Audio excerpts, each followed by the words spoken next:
At night, Moon Knight's power surges and grows, allowing him to take down all manners of villains, even some who might seem to be too powerful for Mark Spector and his other personalities to defeat. Join me as we count down the top 10 most powerful villains Moon Knight has defeated. Number 10. Midnight Man. Midnight Man is an arch nemesis of Moon Knight, well known by dedicated fans. He is the father of Midnight, aka Jeff Wild, who would go on to become Moon Knight's sidekick before becoming a villain himself. Midnight Man is Anton Mogart, who was given his mantle due to him stealing priceless valuables and works of art, committing the thefts at exactly midnight. He did not possess any superpowers, but was already himself a wealthy man, who stole simply because he wanted to and enjoyed the thrill. Eventually, he ended up being defeated and stopped by Moon Knight. As a result of their fight, he became disfigured, lost his fortune, and became kinda deranged, collecting garbage in the place of valuables. He teamed up with RAUL BUSHMAN to try and defeat Moon Knight, but of course, failed. When he discovered he had terminal cancer, he faced off with Moon Knight one final time, but once again lost and died in the process. While just a man, he was an extremely gifted thief and skilled combatant. And friends, before we move on to this next spot, if you are loving this list and you want more Moon Knight lists, be sure to let us know by giving this video a thumbs up. I'm so hyped for the series, can't wait for all the Moon Knight stuff. Ah. Number 9. Anubis the Jackal. Sort of. This wasn't the Anubis, but was rather Ahmed Aziz, a man who had acquired Mark Spector's Khonshu statue after he decided to give up being Moon Knight and sell it so he could settle down with Marlene. Aziz was actually believed to be the reincarnation of a Ramses, the ancient priest of Anubis. He sought to rule the world by becoming basically Anubis incarnate, and acquiring the statue was all part of his plan. He also attempted to eliminate Khonshu's agent on Earth, Mark Spector, but failed. Spectre was then drawn back into becoming Moon Knight after Khonshu and his priests prepared him for battle, sensing that the statue had fallen into evil hands. Anubis the Jackal almost succeeded in defeating Moon Knight, but he survived their attempt to sacrifice him. In the end, Aziz was believed to have been killed when a freak sandstorm caused the temple he had built to collapse. Aziz wasn't a super long-lasting villain, but if he had succeeded in his plot, which almost happened mind you, he likely would have been one of the most powerful villains that Moon Knight had ever encountered. Number 8. Black Spectre. Black Spectre is like the reverse of Moon Knight. Carson Knowles is a man whose trauma turned him into a villain rather than giving him a dissociative identity disorder and turning him into a hero.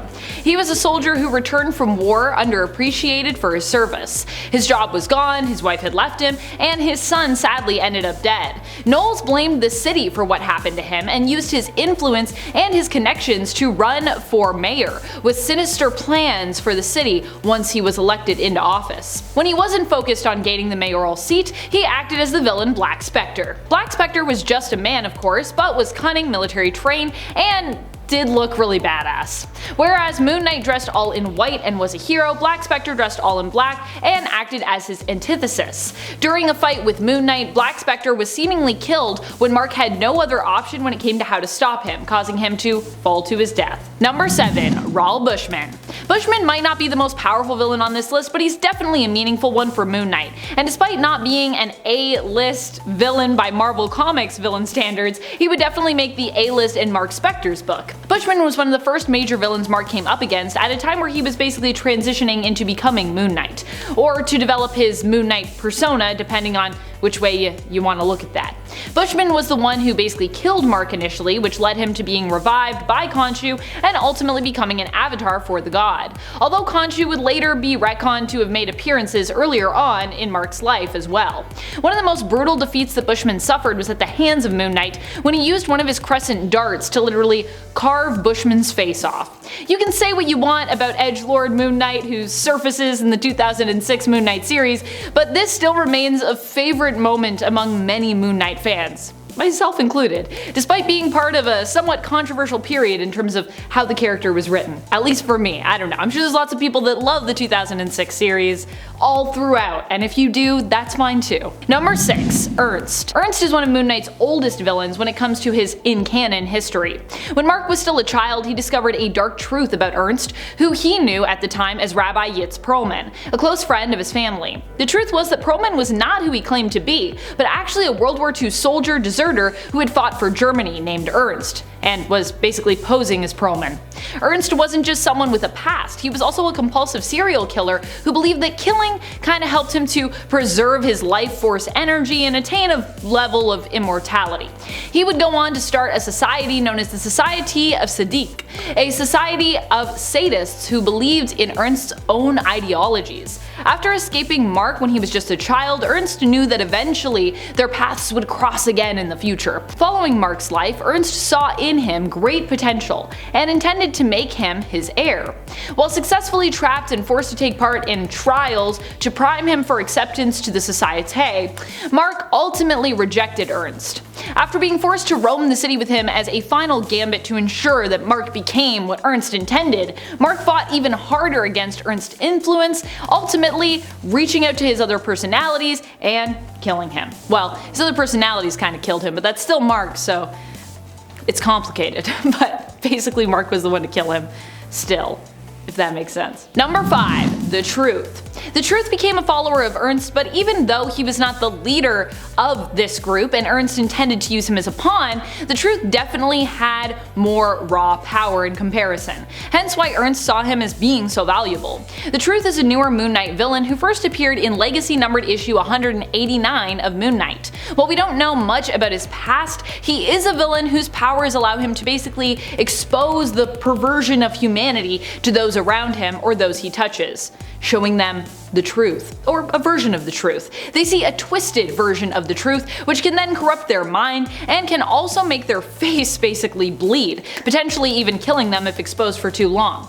I mean, you only have so much blood in you. Ernst had hoped to use Truth's power on a global scale, and Truth believed in Ernst's story and beliefs, even after Ernst was gone. However, Truth's powers appeared to be unable to infect the minds of those who are mentally unstable, which meant that Moon Knight could resist his influence and ultimately ended up defeating him. Number 4. Taskmaster. Everyone knows that Anthony Masters is insane when it comes to hand-to-hand combat. He has photographic reflexes, which allow him to learn any fight move or style just by basically observing or battling against someone, which makes him pretty hard to beat if you don't have the same kind of crazy superpower set.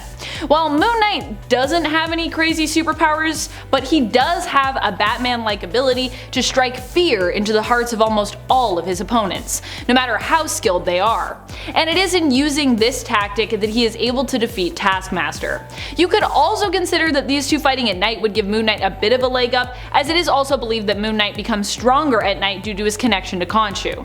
He's also kind of immortal due to his connection to Khonshu, but on paper he's still kind of a guy. Also, if it's a full moon, he gets even more powerful, and that night when they fought, it was a full moon, so this is Moon Knight at his most powerful, in theory. Number 3. Moonshade. Moonshade is Moon Knight's own evil doppelganger who was created by Magus during the Infinity War event in the comics. Moonshade, like the other evil dops of superheroes, was created by Magus. While we didn't get to see the full extent of his powers, he was able to reach out across the multiverse after absorbing some of Franklin Richards' power with the help of Franklin Richards' own evil doppelganger. He attempted to drain the life force energy of all the Moon Knights from across the multiverse, but in the end was defeated by a Moon Knight and Moon Knight Alt team up, although not before he successfully drained many alternate Moon Knights of their life force energy, proving just how dangerous he really was. Number 2. Mephisto. More recently in the comics, Mephisto has become a villain to both Mark Spector's Moon Knight and his god Khonshu. Khonshu was the one to alert Moon Knight of this rising threat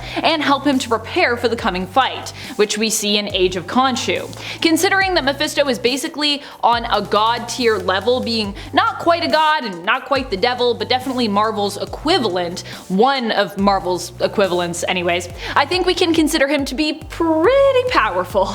There isn't much Mephisto can't do so long as he can manage to play by his own rules. Really, his only weakness is that he kinda needs to get his victim to agree to some kind of contractual obligation in order to be able to really have power over them. Of course, Mephisto often has the ability to give or do exactly what his victims need, which is often what makes him such a dangerous and powerful villain. There's a lot of times people are tempted to make deals, because Mephisto's like, I got everything you need over here, just make a deal with me, it won't go wrong. It goes wrong every time, but this time it's gonna go right for you, my friend. Number 1. Khonshu. In the end, Khonshu and Moon Knight successfully defeated Mephisto, but the battle unfortunately did not stop there. Once Mephisto was defeated, a greater threat rose up in his place. The very person or entity that had seemingly been trying to help Moon Knight defeat Mephisto in order to save the world from his villainy. Khonshu.